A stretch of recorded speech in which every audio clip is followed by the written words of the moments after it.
ఇటీవలనే Nanded division railway manager గా బాధ్యతలు స్వీకరించిన సునీతి సర్కార్ ఆదిలాబాద్ జిల్లా కేంద్రంలోని రైల్వే స్టేషన్ సందర్శించారు. రైల్వే అధికారులతో కలిసి మొత్తం కలయి తిరుగుతూ అన్ని విభాగాలను పరిశీలించారు. ప్రస్తుతం కొనసాగుతున్న పిట్ లైన్ అభివృద్ధి పనులను పర్యవేక్షించారు. పనుల పురోగతిపై ఆరా తీశారు.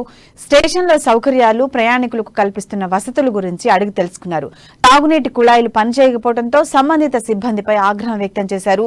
తక్షణమే మరమ్మతులు చేయించి అందుబాటులోకి తీసుకురావాలని సూచించారు. విధుల్లో నిర్లక్ష్యం వహించవద్దని హెచ్చరించారు.